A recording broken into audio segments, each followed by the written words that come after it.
tere ilusat reede hommikut, meie oleme siin Elisiga juba jutuhoos, aga me ei jäta sind ka mitte millestki ilma, et kõik need põnevad jutud, mida meie oleme siin rääkinud, jõuavad täna sinuni.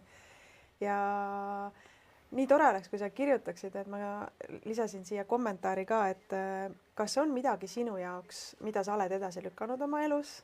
Sa ei pea võib-olla seda nimetama siin, kui sa ei taha seda siin avalikult nimetada, aga mis on need asjad, mis sind on takistanud mingi asjaga edasi liikumast, mis sa tegelikult võib-olla oled tundnud, et ikkagi võiks olla asi, mida ära teha. Mis need takistused on sinu jaoks olnud? Just Elise käest ka küsisin seda, et mis need peamised takistused on.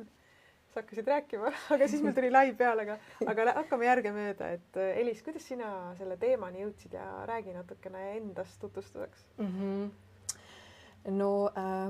Jah, podcastiga ma olen tegelenud kuskil siis 6 aastat on ju ja kuidas ma selle teekonnani siis jõudsin, ongi see, et enda nagu sisemine tahe õppida midagi enamat. Ma teadsin, et elus on midagi enamat on ju ja ma tahtsin sinna siis seda nagu teada saada, mis on see inimeseks olemine, mis see maailm üldse on ja nagu ja see andis mulle tegelikult vastused need 6 aastat ja nüüd ma olen leidnud nagu võib-olla selle enda nii-öelda tee ja enda nagu suuna, kuhu siis poole hakata nagu liikuma, et ma otsisingi võib-olla seda vastust läbi nende inimestega vestluste ja ütleme nii, et ma olin väga sihuke hall hiireke, ma tahtsin alati kõigile nagu meele järgi olla, sihuke kukununnu, vait on ju ja et mina ei arvagi mitte millestki midagi, ma tundsin, et ma ei taha sellist elu nagu ma tahan ikkagi nagu selles mõttes, ma tahan tulla nagu välja kuidagi või ma tahan ennast ületada. Et mul oli kogu aeg see, et ma tahan väljakutset, et ma olen olnud sihuke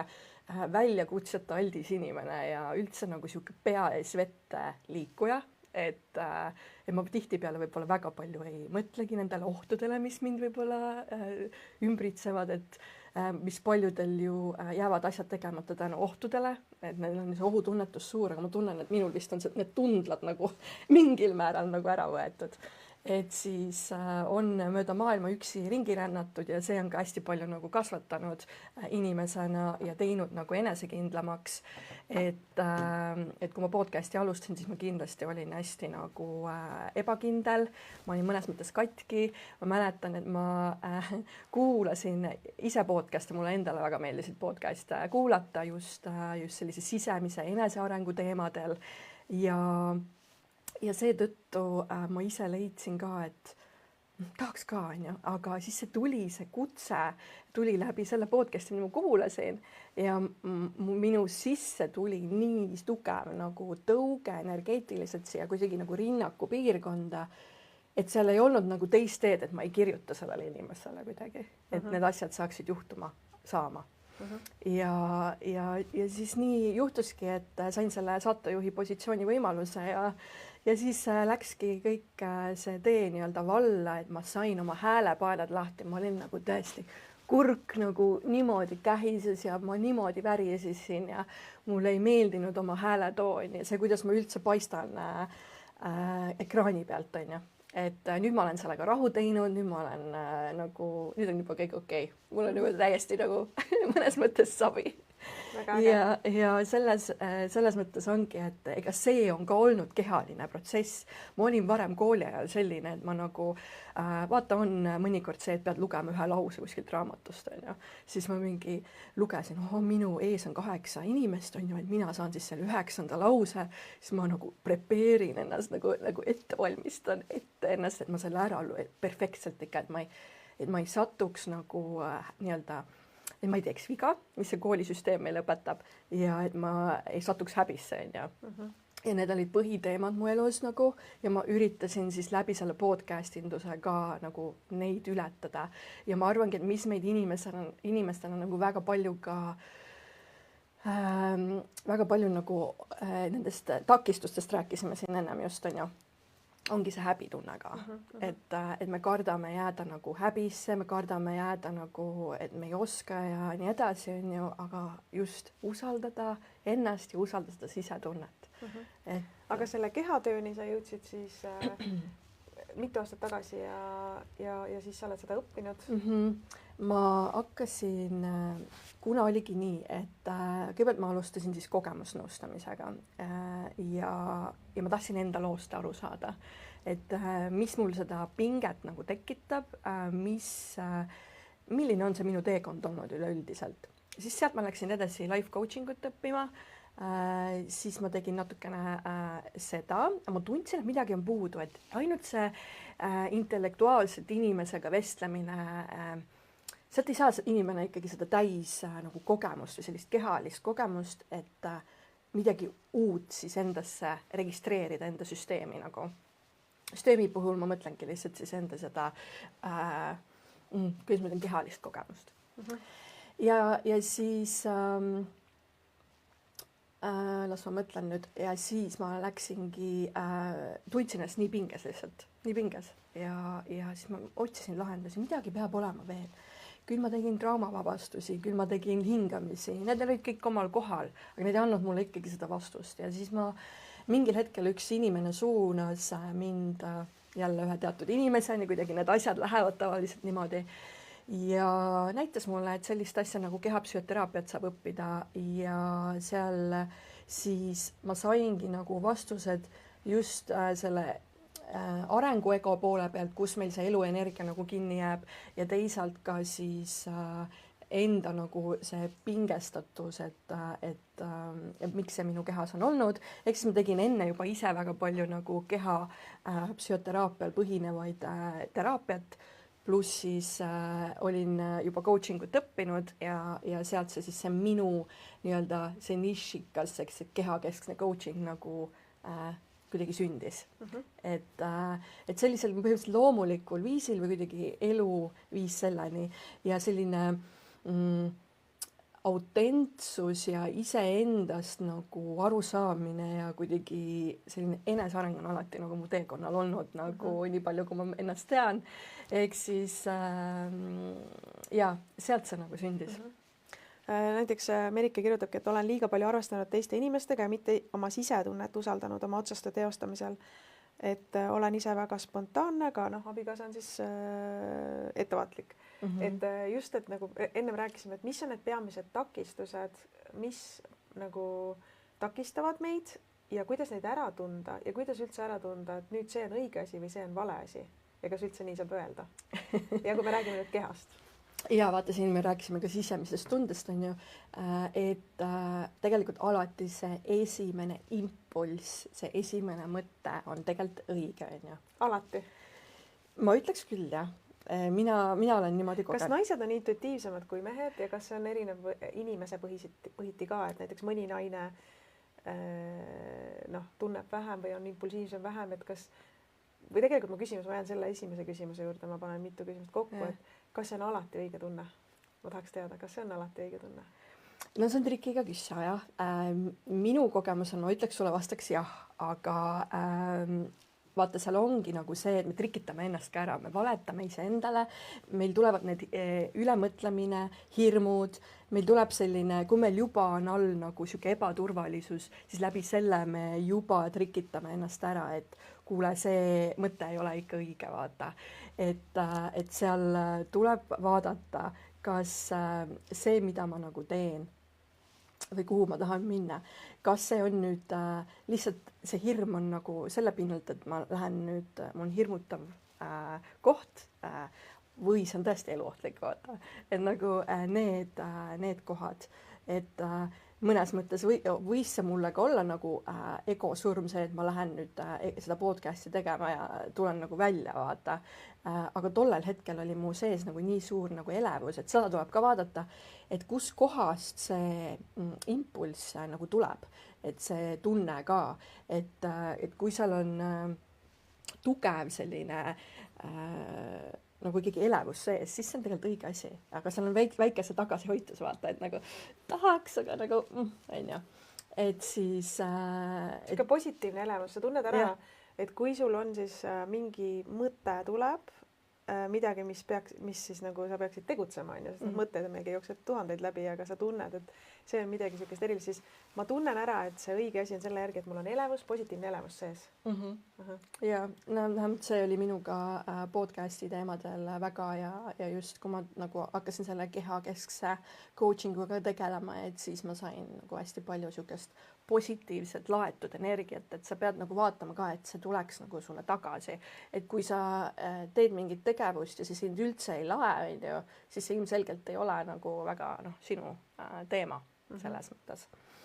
Aga sa küsisid, mis siis on need takistused, noh, me võiksime tegelikult siin teha ka ühe harjutuse, aga põhiliselt, mida inimesed muidugi öelnud ongi, on ju see, et on hirm ja mida nagu kardetakse kõige rohkem, on ju see, et näiteks, noh, me oleme siin veebiäris, on ju, et kui me tahame, või veebikool, on ju, et kui me tahame välja tulla enda asjaga, siis mida me kardamegi seda häbisse jäämist, seda tunnet, mis tekib pärast seda, kui ma tunnen, et ma tegelikult ebaõnnestusin.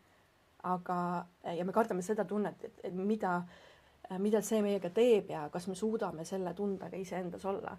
Ja mida ma siis annan need tööriistad, et tulla enda keskmesse, nagu maandusesse, maandada see tunne ära, sest et me võimegi jääda nagu ketrama ka seda häbi ja hirmu enda süsteemis, on ju. Et siis ma annan need tööriistad, et me võime nagu selle tundega, me oleme okeid, et me võime nagu maandada ennast ja tulla, olla iseendas rohkem, et kardetakse seda just seda tunnet, seda ebakindlust, mis tekib siis, kui ma tulen nagu välja võtta. Aga teeme seda harjutust. Ja see on siis igaüks saab kodus kaasa teha, vaadata. On nii või? Ja, et peatu, tunneta ja vali.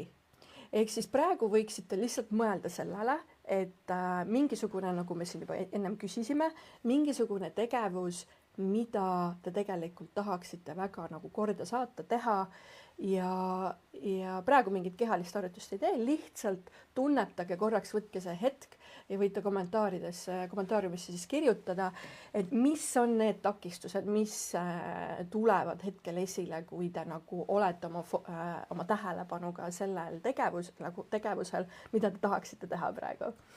Et on see siis mingisugune, noh, ongi kellegile kirjutamine, mingi ajapanek, mingisuguse kohtumine tähtsa inimesega, mis viib sind võib-olla edasi, et mis level upib sind natuke, on ju, et sa tahaksid seda väga teha, aga võib-olla võiksidki sind nagu kirjutada, et mis on see, mis sind tagasi hoiab.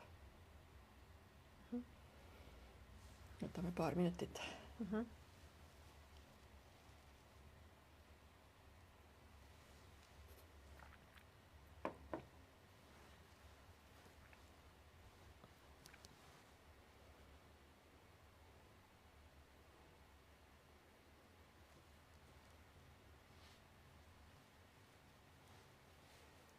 Tuleb siin midagi.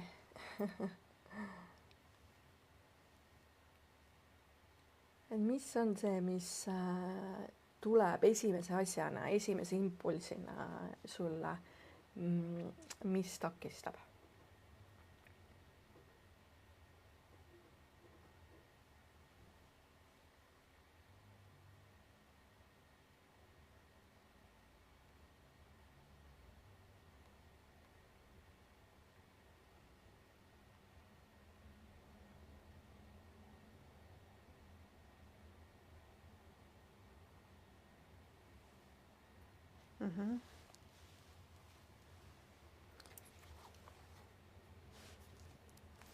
Heli kirjutab, et asetan pigem teised esikohale ja seega heaolu edasivad sammud jäävad tegemata. Kohustused. Ja siis, mis mees ütleb? No just, et ma tegin just hiljuti postituse enese hülgamisest ka ja no tegelikult ongi see, et kui me nagu ei kuula iseennast, me ei küsi endalt ja me paneme teised esikohale, siis tegelikult on seal koht, kus me ennast nagu hülgame.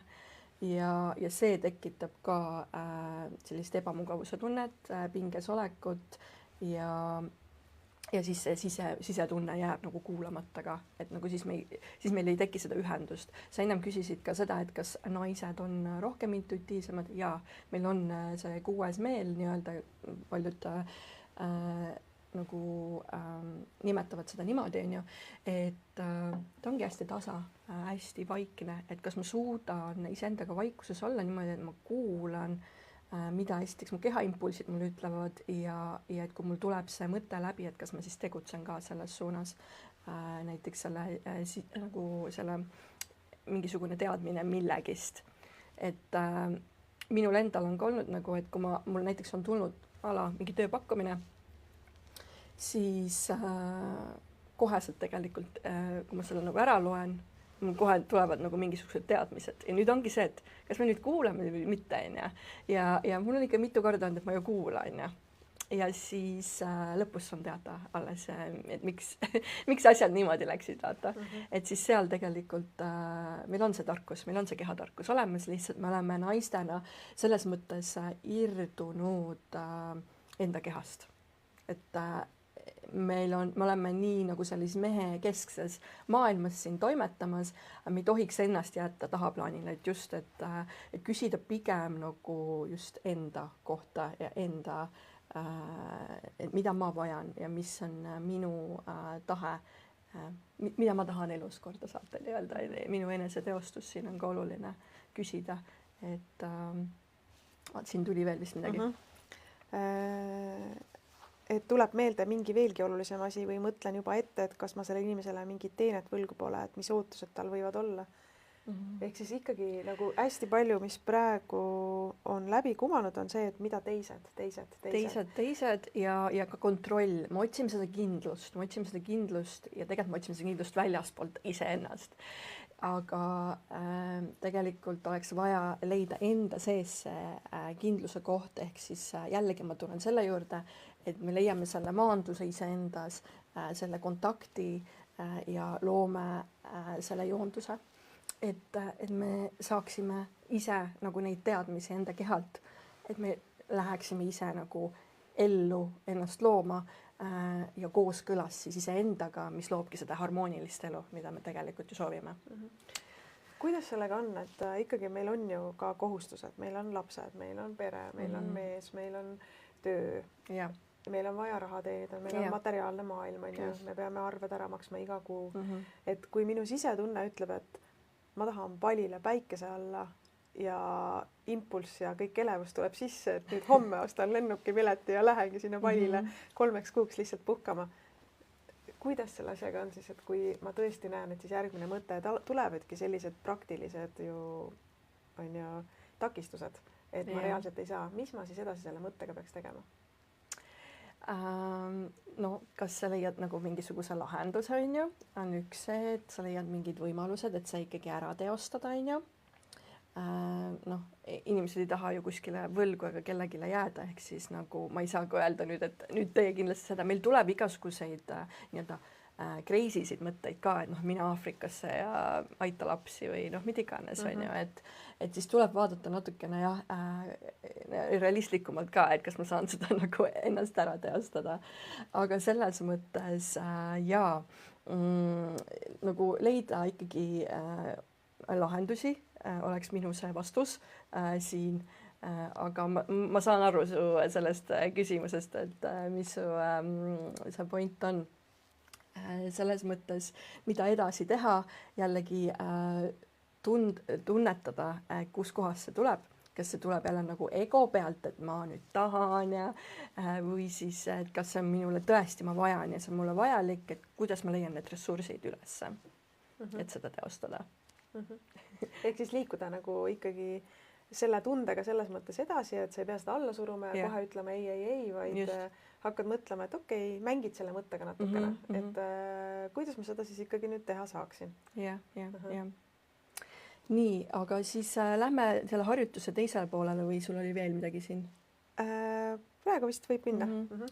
Et nüüd me saame tegelikult sellist nagu tähelepanu ja endasse tulla, me ei pea isegi silmi kinni panema. Et nagu me võime lihtsalt olla silmad lahti ja me lihtsalt nagu tähelepanuga nii-öelda skännime oma keha üle ja siis me mõtleme uuesti nendele asjadele, siis öelge uuesti, kuidas te siis tunnete ennast või et kas te saate aru, mis pinnalt see mingisugune otsus või soov on, mis teil on mõtteis. Ehk siis võid olla silmad kinni, silmad lahti, olenevalt kuidas sa soovid ja lihtsalt pane tähelepanu kõigepealt oma jalgadele. Hea, kui jalad tegelikult on vastu maad ja mööda enda nii-öelda sääri põlvede juurde tood oma energia. Lihtsalt koondad nagu kokku enda kehasse nagu. Et kui sa oled olnud täna hommikul palju mõtteid, on ju lapsed siin, töö seal, on ju, et siis koondad nagu kokku, tuled ise enda juurde ja enda kehasse ja lihtsalt nii-öelda skaneerid läbi enda keha, ehk siis puusade juurde jõuame nüüd. Ja võid täitsa nagu hingata ka, et hea on, kui nagu kõht, et me ei hoia kõhtu sees, et see ka nagu hoiab seda pingestatust, et kui me hingamisharjutusi teeme, siis võiks olla kõht sihuke lõdev ees. et hinga ka on ju, et hingamine on hästi oluline just ka nii-öelda närvisüsteemi regulatsiooni puhul, aga nüüd siis tule kõhupiirkonna juurde. Ja lihtsalt tunneta koge on ju. Ja siis rinnaku piirkonna juurde. Õlgade piirkonna juurde. Kaela piirkonda. Ja nüüd täitsa nagu pähe. Ja nii võid tegelikult teha, mõnikord teen selliseid skaneerimisi hommikul mingi 3 korda niimoodi ja siis loob sellise nagu häälestatuse päevaks ja sa võid nüüd mõelda nüüd selle asja peale uuesti, mida sa mõtlesid, mida sa võiksid teha, mis sind veel tagasi hoiab, et vaadata, kas see tegevus nüüd on hirmu baasilt tulnud või see on tõeline, reaalne sinu tahe ja vajadus, sisemine tunne, mida usaldada. Et see eristamine ongi triki koht, et kui sa küsid, et kas, et kuidas sa ära eristad ja niimoodi, siis nagu ma ei ole ka mingi mäester siin, aga selles mõttes ma olen hakanud seda märkama ja õppima isegi endas, et varem olid väga paljud need tegevused ikkagi hirmu baasilt tehtud ja ma arvan, et nende tegevuste puhul ma siis ka tegin võib-olla mõtlematult või märkamatult inimestele võib-olla haiget või käitusin kuidagi imelikult, et nagu et kui ma hirmu baasilt nagu asju olen teinud, et ma olen ise seda nagu täheldanud, aga võite panna jah kirja, kuidas nüüd, kui te tõite nagu koondasite nagu energia enda kehasse, et kuidas nüüd märkate nagu mingisugust erinevust. Kas on erinev võrreldes sellega, kui sa kohe algul mõtlesid selle tegevuse peale, mida sa tahaksid teha või peaksid tegema ja nüüd siis, kui sa oled läbi skänninud oma keha, et kas sa tunned seda erinevust, et jaga siia kommentaari. Südamed lendavad. Et see loob sellist, et vaata, kui meil hommikuti tihtipeale paljud on meil see, et kohe üles telefon kätte, siis see tegelikult selline väike harjutus väga palju aitab nagu just ennast kuulata, häälestuda ja vaadata siis, et mis on tänast tegevused, mis on need fookused mul täna, mis vajavad tegemist. Kas sinuga on siis nii, et kuna meil tuleb tegelikult ju väga palju mõtteid, tuleb väljastpoolt meid endid, on ju, et abikaasa ütleb, et kuule, davai, sõidame täna maale. Või näiteks lapsed ütlevad, et ma tahan täna ujuma minna. Yeah. Või näiteks tööandja ütleb sulle, et tead, ma ei saa, ma jäin haigeks, tule minu eest, tee see koosolek ära.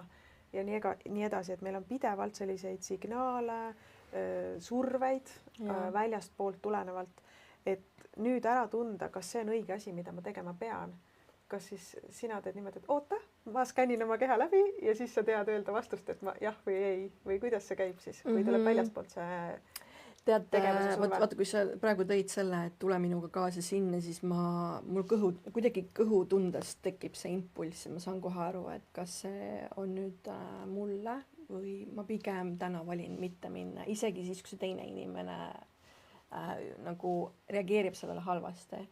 Sest et me võtame hästi tihti vastutusi tegelikult teiste reaktsioonide eest, me ei tohiks, sest et meie enda heaolu on nagu kõige olulisem tegelikult ja see ei tähendagi isekust, on ju, et me tihtipeale mõtleme, et me oleme isekad. See on väga paljuski minu enda teema, ma olen olnud see tubli tüdruk, kes on tahtnud kõigile meeldida, kõigi meele järgi olla, kohanduda, et kui kasvukeskkond on olnud selline, et kui sa oled pidanud kogu aeg nagu kohanduma ja oled pidanud nagu hästi kiirelt nagu täiskasvanuks saama, siis tekibki see, et tegelikult on raske sihukestes kohtades ei öelda, kui tegelikult nagu sa tunned, et see on autentne sinuga. Et seda ma olen iseenda puhul ka märganud, et ma ikkagi hakkan mõtlema, kuidas see teine reageerib, kuigi võiks olla see tähelepanu ikkagi iseendal rohkem, et mis on minu heaoluks nagu oluline. Ja. Jah, praegu Triin on kirjutanud, et teda aitab hästi palju kirjutamine või siis aga see kehasse tulemine ja kehaga ära tundmine. Seda tuleb harjutada, jah. See paljud ei saa aru võib-olla üldse sellest, mis see tähendab. Seega niisugune esmase väikese arusaama ma annangi enda sellel peast kehasse 4-nädalasel mentogrupil, kus ma annan siis natuke teooriat, kehapraktikaid, tuleb ka külalisesineja ja selles mõttes ta annab, mida on nagu öeldud, teised, kes on sellel nagu osalenud, ongi öelnud, et nad on saanud sellise nagu suurema arusaama, et miks on vaja võib-olla midagi üldse teha, sest et paljud koolitused on niimoodi, et tee nii, aga miks vaja teha, see ei jõua nagu inimesel kohale ja siis ta ei tee seda, et meil on vaja nagu leida ka see enda miks, et miks meil on vaja seda kehatarkust ka, on ju. Et minu jaoks väga selge ongi see, et me läksin iseendaga kooskõlas, et ma tunneksin ära iseenda impulsse, autentsust, sest et meil ei ole tegelikult nagu kes on kõik sündinud 90-ndatel enne seda ja niimoodi, meil ei ole õpetatud, kuidas esiteks olla iseendaga kooskõlas, tunda tundeid, jääda iseenda keskmesse, kuidas kommunikeerida seda kõike. Pigem on ju olnud see ikkagi selline vältiv, agressiivne selline energia seal, ütleme nii. Et see tuleb kõik sealt, miks me oleme endaga nii-öelda selles mõttes ei ela iseendast lähtuvalt.